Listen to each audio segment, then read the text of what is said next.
வரகி பக்தர்கள் அனைவருக்கும் வணக்கம். இது நம்ம ஆதி வரகி யூடியூப் சேனல். வரகி அன்னையோட அருள் பரிபூர்ணமா எல்லாருக்குமே கிடைக்கணும்னு மனசார பிரார்த்தனை செஞ்சுக்கிட்டு நாம இந்த பதிவை ஆரம்பிக்கலாம். இன்னைக்கு இந்த பதிவு ரொம்ப ரொம்ப முக்கியமான பதிவுன்னே சொல்லலாம்.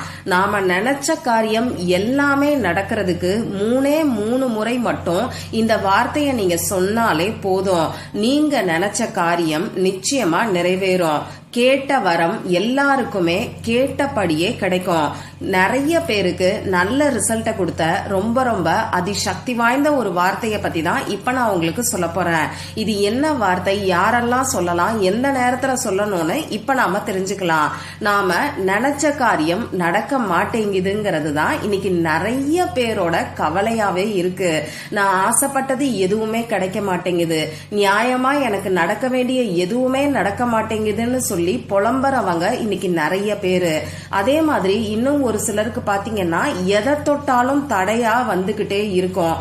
எந்த ஒரு செயலை செய்யணும்னு நினைச்சாலும் அது தள்ளி தள்ளி போகும். அந்த செயலை செய்ய முடியாத சூழ்நிலை இருந்துகிட்டே தான் இருக்கும். இதுக்கு பல காரணங்கள் இருக்கு. அவங்களுக்கு இருக்கக்கூடிய கந்திருஷ்டியும் தோஷங்களும் இதுக்கு காரணமா அமையுது. அடுத்ததா முக்கியமான காரணம் அவங்களுடைய மனநிலையே இதுக்கு ஒரு காரணமா அமையுது. இத நாம இப்ப செய்யணுமா, நாளைக்கு செஞ்சுக்கலாமே, இன்னொரு 1 மணி நேரம் கழிச்சு செஞ்சுக்கலாமேன்னு சொல்லி அவங்க மனசே அந்த செயல்களை தள்ளி போடும். இதுக்கு காரணம் என்னன்னு பாத்தீங்கன்னா திருஷ்டியால ஏற்படக்கூடிய மன சோர்வும் உடல் சோர்வும் ஒரு காரணமா அமையுது. இன்னும் ஒரு சிலருக்கு பாத்தீங்கன்னா கைக்கு வர வேண்டிய பணம் வர்றது கூட தள்ளி தள்ளி போய்கிட்டு இருக்கோம். ஒண்ணு அவங்க கடனை கேட்கறதுக்காக போகும்போது கூட அந்த காரியம் தள்ளி போகும். அப்படி இல்லைன்னா கொடுத்த பணத்தை திருப்பி கேட்கும் போது அந்த பணம் கைக்கு வராம இழுத்தடிச்சுக்கிட்டே போகும். இன்னும் ஒரு சிலருக்கு வேலையெல்லாம் செஞ்சு முடிச்சதுக்கு அப்புறமா அந்த வேலைக்கான ஊதியம் கைக்கு வர்றதுல கூட தாமதம் ஏற்படும். இந்த மாதிரி பல தடைகள் ஒவ்வொருத்தருக்கும் ஒவ்வொரு விதமா இருக்கு. இன்னும் ஒரு சிலருக்கு வேலை கிடைக்கிறதுல தடைகள் இருக்கும். அதே மாதிரி இந்த திருமணம் நடக்கிறதுல பொண்ணு பாக்குறேன், மாப்பிள்ள பாக்குறேன், ஆனா எந்த ஒரு வரனுமே அமைய மாட்டேங்குதுன்னு சொல்லி நிறைய பேர் கமெண்ட் பாக்ஸ்ல கேட்டுக்கிட்டே தான் இருக்கீங்க. இப்படி உங்களுடைய வேண்டுதல் எதுவா இருந்தாலும் சரி, உங்களுக்கு இருக்கக்கூடிய தடை எதுவா இருந்தாலும் சரி, இப்ப நான் சொல்ல போற வார்த்தைய 3 முறை மட்டும் நீங்க சொன்னாலே போதும். நாம நினைச்ச காரியம் உடனடியா நாம நினைச்ச நேரத்துல குறிப்பிட்ட சமயத்துல நிறைவேறதுக்கு செய்ய வேண்டிய 3 விதமான பரிகாரங்கள் இப்ப நான் உங்களுக்கு சொல்ல போறேன். 3மே சாண்டிங் மெத்தட் தான். உங்களுக்கு எது கம்ஃபர்டபுளா இருக்கோ அதை நீங்க ஃபாலோ பண்ணிக்கங்க. ஏதாவது ஒரு மெத்தடை மட்டும் நீங்க ஃபாலோ பண்ணாவே போதும்.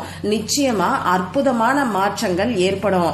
சரி, இந்த ஒவ்வொரு பரிகாரமும் என்னன்னு தெரிஞ்சுக்கிறதுக்கு முன்னாடி நம்ம சேனல்ல இப்பதான் ஃபர்ஸ்ட் டைம் பாக்குறீங்கன்னா மறக்காம சப்ஸ்கிரைப் பண்ணிட்டு பக்கத்துல இருக்கக்கூடிய பெல் ஐகானை பிரஸ் பண்ணிக்கோங்க.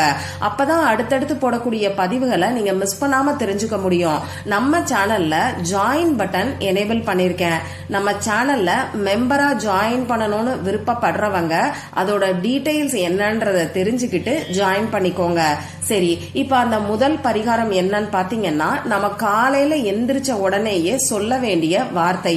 இந்த வார்த்தைய சுத்தமா இருக்கிறவங்க மட்டும்தான் சொல்லணும். பிறப்பு தீட்டு இறப்பு தீட்டு இருந்தா சொல்ல வேண்டாம். நீங்க முதல் நாள் நைட்டு அசைவம் சாப்பிட்டு இருந்தா இந்த வார்த்தைய சொல்ல வேண்டாம். அதே மாதிரி பெண்களுக்கு பீரியட்ஸ் டைம்ல இந்த வார்த்தைய சொல்ல வேண்டாம். அடுத்ததா பாத்தீங்கன்னா தாம்பத்திய தீட்டு இருந்ததுனாலும் இந்த வார்த்தைய சொல்ல வேண்டாம். மத்தபடி நீங்க குளிக்காம இந்த வார்த்தைய சொல்றதுல எந்த ஒரு தவறும் கிடையாது. ஆனா சுத்தமா இருக்கும் போது மட்டும்தான் சொல்லணும். இந்த வார்த்தைய காலையில மட்டும்தான் சொல்லணுமான்னு கேட்டீங்கன்னா அப்படியெல்லாம் கிடையாது. எந்த நேரத்துல வேணாலும் நீங்க சொல்லலாம். ஆனா காலையில எந்திரிச்ச உடனே இப்ப நான் சொல்ற முறைப்படி நீங்க சொல்லும் போது நிச்சயமா அற்புதமான பலன்கள் கிடைக்கும். காலையில நீங்க படுத்து தூங்கக்கூடிய இடத்துல எந்திரிச்சு உட்கார்ந்ததுக்கு அப்புறமா உங்க 2 உள்ளங்கையையும் நல்லா சூடு பறக்க தேய்ச்சுக்கோங்க. இந்த மாதிரி தேய்ச்சதுக்கு அப்புறமா உங்க 2 உள்ளங்கையையும் ஒன்னோட ஒண்ணு சேர்த்து வச்சுக்கோங்க. இப்படி சேர்த்து வச்சுக்கிட்டு உங்க உள்ளங்கைய பாத்துக்கிட்டு இப்ப நான் ஸ்கிரீன்ல கொடுத்திருக்கக்கூடிய பீஜ மந்திரத்தை 3 முறை மட்டும் நீங்க சொல்லுங்க. அந்த பீஜ மந்திரத்தை இப்ப நானும் உங்களுக்கு சொல்லி காமிக்கிறேன். க்ளீம் க்ளீம் க்ளீம். இப்படி 3 முறை சொல்லிட்டு அந்த நாள்ல நீங்க எந்த ஒரு காரியம் உங்களுக்கு சக்சஸ்ஃபுல்லா நடக்கணும்னு நினைக்கிறீங்களோ அதை உங்க மனசுக்குள்ள நினைச்சு பாருங்க. அதாவது இந்த பீஜ மந்திரத்தை சொன்னதுக்கு அப்புறமா எந்த ஒரு காரியம் தடையில்லாம நீங்க நடக்கணும்னு நினைக்கிறீங்களோ அதை உங்க மனசுக்குள்ள கற்பனை பண்ணி பாருங்க. ஒரு நிமிஷம் இந்த மாதிரி கற்பனை பண்ணி பார்த்தா கூட போதும். அதாவது அந்த காரியம் நடந்து முடிஞ்சிட்ட மாதிரி நீங்க கற்பனை பண்ணி பார்க்கணும். இவ்வளவுதான் நீங்க செய்ய வேண்டியது. இதே மாதிரி தொடர்ந்து தினமும் செய்யலாமான்னு கேட்டீங்கன்னா டெய்லியும் செய்யலாம். அந்தந்த நாள்ல எந்த ஒரு காரியம் உங்களுக்கு சக்சஸ்ஃபுல்லா நடக்கணும்னு நினைக்கிறீங்களோ அந்த நாள்ல என்னவெல்லாம் உங்களுக்கு நடக்கணும்னு நினைக்கிறீங்களோ அது எல்லாத்தையும் நீங்க இந்த வார்த்தையை சொல்லிட்டு கற்பனை பண்ணி பாருங்க. நிச்சயமா நீங்க நினைச்ச மாதிரியே நீங்க செய்கின்ற செயல்கள்ல உங்களுக்கு வெற்றி கிடைக்கும். அந்த காரியம் எந்த ஒரு தடையும் இல்லாம வெற்றியோட நிறைவேறும். ட்ரை பண்ணி பார்த்துட்டு மறக்காம எனக்கு ரிசல்ட்டை ஷேர் பண்ணுங்க. சரி, அடுத்ததா 2வது பரிகாரம். இந்த பரிகாரமும் நான் உங்களுக்கு ஒரு வரி மந்திரத்தை தான் கொடுக்க போறேன். இந்த மந்திரம் உங்களுக்கு சகலத்தையும் வசியம் பண்ணி கொடுக்கும். நீங்க செய்கின்ற காரியங்கள்ல உங்களுக்கு வெற்றியை கொடுக்கும். அது மட்டும் இல்லாம மத்தவங்களை வசியம் பண்றதுக்கு கூட இந்த மந்திரத்தை நீங்க பயன்படுத்தலாம். வசியம் செய்யறதுக்குன்னு சொன்ன உடனே தவறான செயல்களுக்கு தவறான முறைகள்ல இந்த மந்திரத்தை நீங்க யூஸ் பண்ணக்கூடாது. இதையும் ஞாபகம் வச்சுக்கோங்க. இப்படி யூஸ் பண்ணீங்கன்னா உங்களுக்கு எந்த ஒரு பலனும் கிடைக்காது. இப்ப கணவன் மனைவிக்கிடையே பிரச்சனைனா அந்த பிரச்சனை சரியாகிறதுக்கு அப்போ இந்த மந்திரத்தை நீங்க யூஸ் பண்ணலாம். இயற்கைக்கு உட்பட்ட நியாயமான முறையில இந்த மந்திரத்தை யூஸ் பண்ணும்போது அற்புதமான பலன்கள் உங்களுக்கு கிடைக்கும். இந்த மந்திரத்தை பொறுத்தளவுக்கு நீங்க எந்த டைம்ல வேணாலும் சொல்லலாம். அதாவது முக்கியமா ஏதாவது ஒரு விஷயத்த செய்ய போறீங்கன்னா அதுக்கு முன்னாடி இந்த மந்திரத்தை 11 முறை 11 டைம் சொல்லிட்டு அந்த காரியத்தை நீங்க செய்யும் போது அதுல உங்களுக்கு வெற்றி கிடைக்கும். இந்த மந்திரத்தை பெண்களுக்கு பீரியட்ஸ் டைமா இருந்தா சொல்ல வேண்டாம். அதே மாதிரி பிறப்பு தீட்டு இறப்பு தீட்டு இருந்தா சொல்ல வேண்டாம். நீங்க நான்வெஜ் சாப்பிட்டதுக்கு அப்புறமா இந்த மந்திரத்தை சொல்ல வேண்டாம். இந்த மந்திரத்தை சொல்லி முடிச்சுட்டு நீங்க நான்வெஜ் சாப்பிடுறதுல எந்த ஒரு தவறும் கிடையாது. இப்ப அந்த மந்திரம் ஸ்கிரீன்ல தெரியும், நானும் சொல்லி காமிக்கிறேன். ஓம் சர்வ மோக வசீகரி, ஓம் சர்வ மோக வசீகரி, ஓம் சர்வ மோக வசீகரி. இந்த மந்திரத்தை பொதுவா ஒரு குறிப்பிட்ட காரியம் நடக்கிறதுக்காகவும் நீங்க சொல்லலாம். நீங்க ரொம்ப அட்ராக்டிவா இருக்கிறதுக்கு, அதாவது முக ராசியோட ஒரு தேஜஸோட இருக்கிறதுக்காகவும் இந்த மந்திரத்தை டெய்லியும் நீங்க சொல்லலாம். அதே மாதிரி நீங்க பேசும்போது அது அட்ராக்டிவா இருக்கிறதுக்காகவும் மத்தவங்க உங்க பேச்சை கேட்டு கன்வின்ஸ் ஆகிறதுக்காகவும் இந்த மந்திரத்தை சொல்லலாம். பணவரவு அதிகரிக்கிறதுக்காகவும் இந்த மந்திரத்தை நீங்க தாராளமா சொல்லலாம். இத்தனை நாட்களுக்கு சொல்லணும், அவ்வளவு நாட்களுக்கு சொல்லணுங்கிற மாதிரி எந்த ஒரு நாள் கணக்கும் கிடையாது.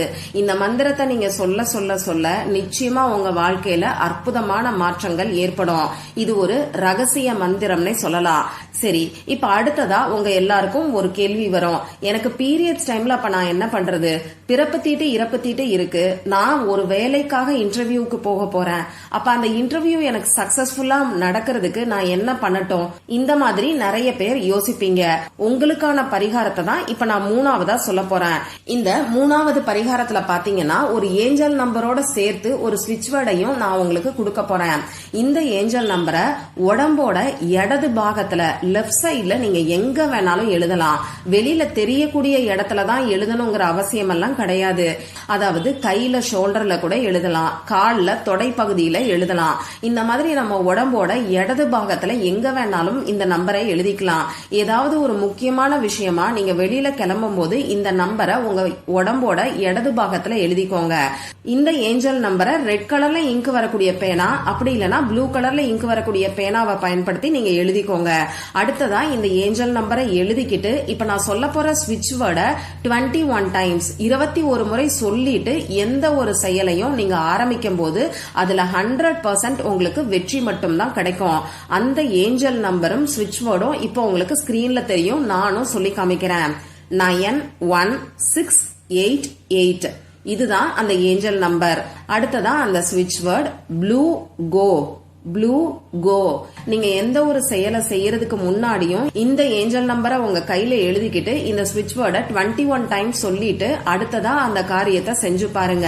நிச்சயமா நீங்களே ஆச்சரியப்படக்கூடிய வகையில 100% ரிசல்ட் உங்களுக்கு கிடைக்கும். இந்த பதிவுல உங்களுக்கு ஏதாவது சந்தேகம் இருந்துச்சுன்னா எனக்கு கமெண்ட் பாக்ஸ்ல கேளுங்க, அதை நான் உங்களுக்கு உடனே தெளிவுபடுத்துறேன். இந்த பதிவு உங்களுக்கு பிடிச்சிருந்தா லைக் பண்ணிட்டு உங்க ஃப்ரெண்ட்ஸ் அண்ட் ஃபேமிலி கூட ஷேர் பண்ணுங்க. இந்த மாதிரி நம்ம வாழ்க்கையை மாற்றக்கூடிய அற்புதமான பதிவுகளை நீங்க மிஸ் பண்ணாம தெரிஞ்சுக்கிறதுக்கு நம்ம சேனலை மறக்காம சப்ஸ்கிரைப் பண்ணிட்டு பக்கத்துல இருக்கக்கூடிய பெல் ஐகானையும் பிரஸ் பண்ணிக்கோங்க. மற்றும் ஒரு பயனுள்ள பதிவுல நாம சந்திக்கலாம். நன்றி.